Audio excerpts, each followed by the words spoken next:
Hey YouTube, this is the other guy. So, listen, I'm making a video on repairing a cracked transfer case cover. So anyway, this is the reason why. If you've been following me, I took my truck down to Southern Cal a couple months back, and I blew my engine down there. So I had the engine replaced by a local mechanic referred by my brother-in-law. So he removed my engine, but he also removed my transmission. I don't know why he did that, but he said that's the quickest way to do it. So he did that. I've removed my engine before. It doesn't require the removal of the transmission. All I need to do is get a cherry picker and remove the engine from the engine bay. But that's his method. So anyway, upon removing the transmission, he texted me. He said that he found a crack in my transmission transfer case cover.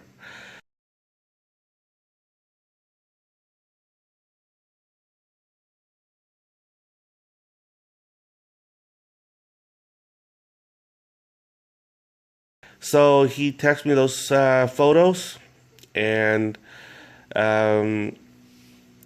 he told me that he would fix it. So that's what he did. He fixed it. The crack in the transmission cover, he JB welded, and I'm thinking the JB weld didn't last, didn't hold up, and it started leaking.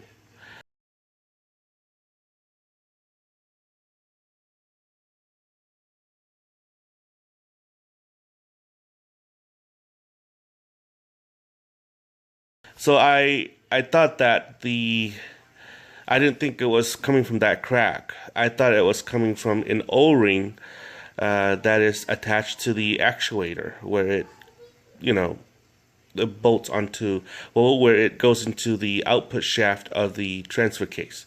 So anyway, I opened up I pulled out the actuator, and I saw the leak coming from the crack. And so this video is a documentary on how I repair that crack. I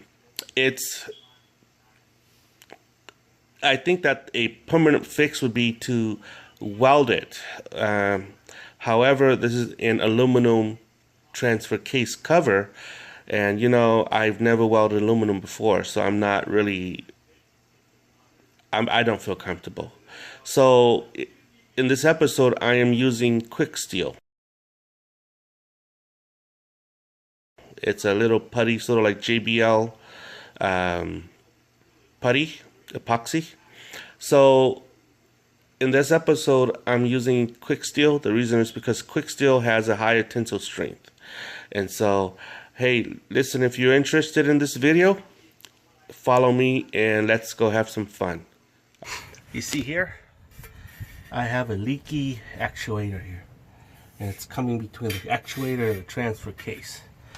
See that? That's the bad boy. Oh, that's the puddle. And let's figure out what's going on. My estimation, my guess, see this? So this little drip right here. Oh, it's not a drip anymore. Looks like it's something. Yep, it's leaking from this little output shaft right here. Well, anyway, there's output shaft right there, and it's leaking from there. So we're gonna pull out this actuator right here and figure out why the heck it's leaking. I think I already know what's leaking and why. There's a seal in there that probably gave up its ghost, guys. Okay, so to begin this, we're gonna have to take out this bolt, this bolt. There's 3 little bolts up here that has a gear in it. Well, this little thing right here. Let's see, there.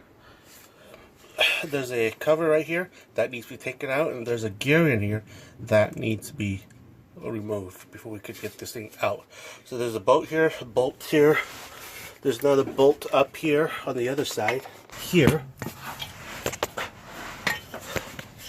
On the other side here, I don't know if you could see.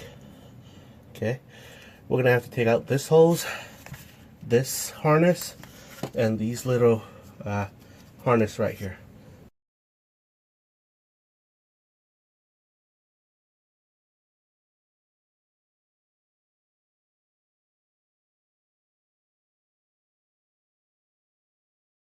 Okay, Houston, we have a problem. You can see I took my car to my truck actually to get it repaired, to have an engine swap. And the guy who did the engine swap, I don't know what he did, but he ended up removing my transmission. And then he reported to me that my transfer case here is cracked. So he, according to him, it's cracked up here. And so he didn't tell me that there was a crack here. As you can see, he JB welded this piece of crap here. He did a very bad job at doing this. And as you can see, the shin,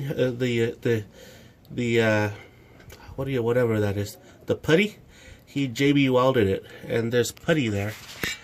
Okay, so what I'm going to do is I'm going to have to fix this. And this is where the leak is actually coming from. It wasn't this. This is the residue of when I pulled out the actuator. But it was, this is where the leak is coming from actually. Okay, so I'm gonna have to shave all of this off with my little Dremel. And then after that, you see this? He didn't tell me that he used Coca-Cola cans as a shim or washer to shim up my connection or my bolt to here. So I'm gonna have to fix this stupid thing. I'm pretty ticked off right now. What I'm gonna do is I'm gonna remove all this with my little Dremel tool. We'll see what happens. Okay, so he used cheap JBL to try to seal this crack up here. And I don't know if he caused it or when the engine threw out a rod that would have caused this, which I doubt. But as you can see, there's a hairline crack right here. Okay. And I'm gonna have to figure out a way how to seal it. Okay guys, so this is what I did. I used my little Dremel stone and Dremeled as much metal out as possible. As you can see, it's shiny. I want it to get to the core of everything. So if you look at here, these are cracks running here.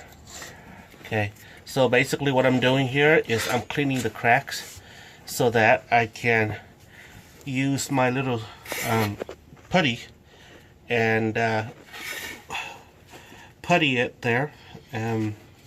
I'll go get my little putty thing. I'll show you how it looks like. Okay, so this is the quick steel that I'll be using. By the reading of this, it's stronger than JB Weld. Stronger than the weld that JB Weld has. This has 5,950 psi strength, and so hopefully I can I don't want to say JB Weld.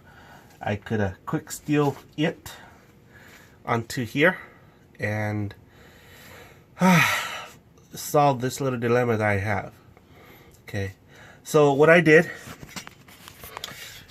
because I don't have acetone, I use rubbing alcohol, 91% isopropyl alcohol, and I use my toothbrush, pour some alcohol up there and keep scrubbing it to get it as clean as possible.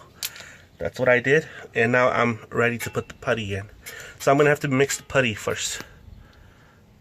Okay guys, so got the putty here and I'm mixing it. Okay, They say that in about 2 to 4 minutes, it should start hardening, and any repair should be made within 2 to 4 minutes. Okay, so the direction calls me to mix it thoroughly, and that's what I'm doing right now.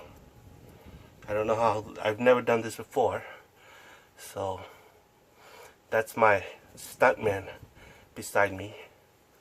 Right, Jonah? Mm-hmm. Okay.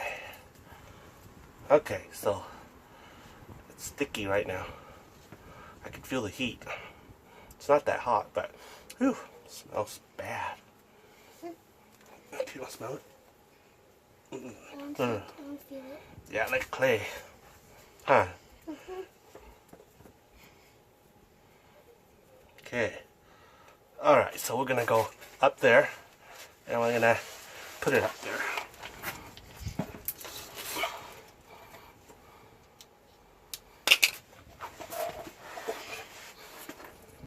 Okay, so as you can see, this is how I'm gonna do it. Okay.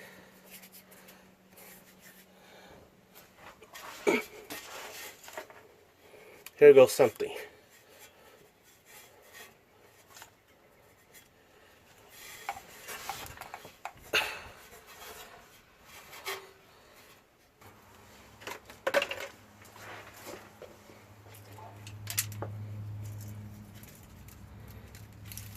This is what's left over. I'm going to save this quick steel. Hopefully this will do the trick. Oh my gosh, it's already hard. Hard as rock. Okay, so it's hard as rock. So what I'm going to do is I'm going to reinstall the actuator, and I made a homemade gasket for the actuator cover.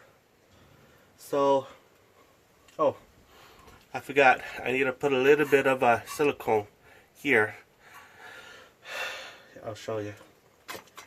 Here, so here, around here, or here, so it doesn't leak out. I'll be right back. Okay guys, so I put some silicone here. The reason is because, see that little O-ring that you saw earlier? The dealer doesn't have it, okay? And I've gone to all the auto parts stores, they don't have it. So this is my best fix for it, okay? So here I go. It's out of the way. This thing goes in. Washer in here too. There's a reason why he put it in here. So I'm gonna put the cheap washer in here.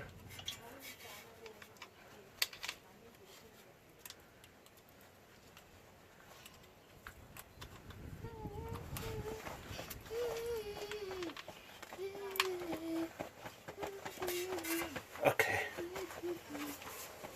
That's the reason why I don't trust mechanic, guys. Is that I don't know what they did to my truck.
If I have a lift, would have been easier.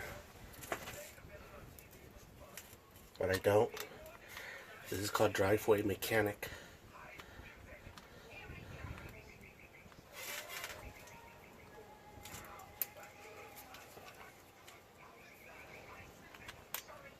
Okay.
Okay, so torque this one, and the upper one to torque back. Should be good, and hopefully we won't have any more leaks. I'm going to check this to see if we have any more gear oil here. Okay guys, so 48 hours later. This is 48 hours later. I put over 100 miles on my truck already, and it is dry as a desert. It's not leaking anymore. You can see the quick steel right there. It looks like it's holding up pretty well. Doesn't show any sign of leaking. It's dry. Okay, this is my transfer case. If you guys remember, this thing used to be all oily here. Okay, it used to run, the oil used to drip from this spot down to this spot right here. Okay, and it's you can see it's really dry. So I'm hoping that the quick steel will solve it. However, I'm thinking it's not gonna be a solution to it. I think it's more like a duct tape fix.